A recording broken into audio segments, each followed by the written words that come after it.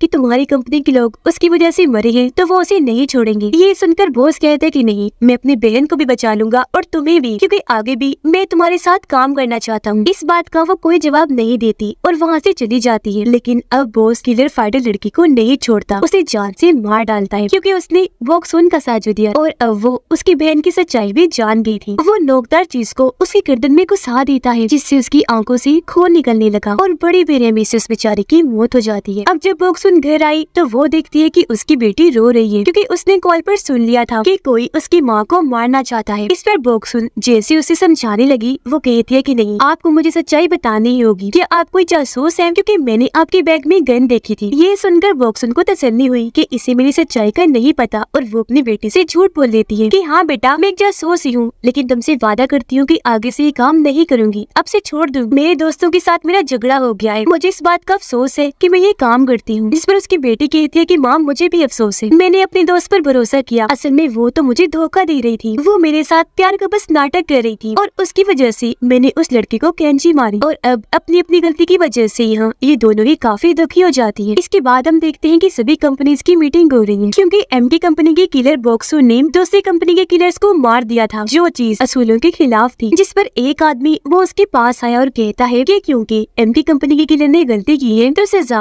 उसके मालिक को, इन्हीं बॉस को ही मिलेगी। जो कहकर वो चाकू को बॉस के पास रख देता है। ये देखकर बॉस को काफी गुस्सा आ गया और वो चाकू उठाकर उस आदमी पर ही वार कर देता है। चाकू को उसके मुंह और गर्दन में घुसा देता है, बुरी तरह काट कर उसकी जान ले लेता है और उसका वहाँ खून खून हो जाता है, क्योंकि ये चीज भी असूल के खिलाफ थी। कोई भी मीटिंग में हथियार वगैरह नहीं लेकर आएगा। अब बॉक्सुन अगला कॉन्ट्रैक्ट साइन करने के लिए एमके कंपनी के ऑफिस जाती है, जहाँ बॉक्सुन की मुलाकात बॉस की बहन से हुई। अब वो जानती थी कि मुझ पर हमला और किसी ने नहीं बल्कि बॉस की बहन ने ही करवाया था, जिस वजह से बोक्सुन को उस पर गुस्सा तो पहले ही था, जिस चीज का वो बदला लेना चाहती थी। कॉन्ट्रैक्ट पर साइन करने से पहले वो उस पेन से बॉस की बहन पर हमला कर देती है। पेन को उसने गर्दन में घुसा दिया, उसकी पूरी गर्दन काट दी, जिससे उसका खून ही खून हो गया और वो मारी गई। साइन करने के बाद बोक्सुन यहाँ से चली जाती है। उसने वहाँ पर खून से भरा हुआ पेन छोड़ा था, जिसका मतलब था कि अब वो बॉस को लड़ाई के लिए चैलेंज कर रही है। इस बात की खबर जब बॉस को पता चली तो वो बोक्सुन की बेटी को कॉल करता है और उसे बताता है कि मैं तुम्हारी मॉम के साथ कंपनी में काम करता हूँ, मुझे उनका चैलेंज मिल गया है, तुम अपनी माँ से कह देना कि कल ऑफिस आ जाना, हमने बात करनी है। फिर जब उसकी बेटी बोक्सुन के साथ खाना खा रही थी तो वो अपनी मॉम को बता देती है कि आपके ऑफिस से कॉल आई, आपको कल अपनी कंपनी में काम पर जाना है। ये सुनकर बोक्सुन समझ गई कि बॉस ने चैलेंज को कबूल कर लिया है, इसीलिए वो अगले ही दिन एम की कंपनी के ऑफिस जाने लगती है, अच्छे से तैयार होकर। उसे किसी बात की परवाह नहीं थी, हालांकि वो जानती थी कि वहाँ जाकर मेरे साथ क्या होने वाला है। और अब जैसे वहाँ पहुँचकर बोक्सुन दरवाजा खोलती है, बॉस उस पर एक साथ गोलियों की बारिश कर देता है, पर एक भी गोली उसे नहीं लगी, क्योंकि जानबूझकर बॉस ने कोई भी निशाना ठीक से नहीं लगाया था। वजह ये थी कि वो बोक्सुन को गोली से मारना नहीं चाहता था। जिसके बाद ये दोनों बैठकर बातें करने लगते हैं। इन्होंने खूब शराब पी और अब ये अपनी लड़ाई के बारे में बात करने लगते हैं। अब वो दोनों ही जानते थे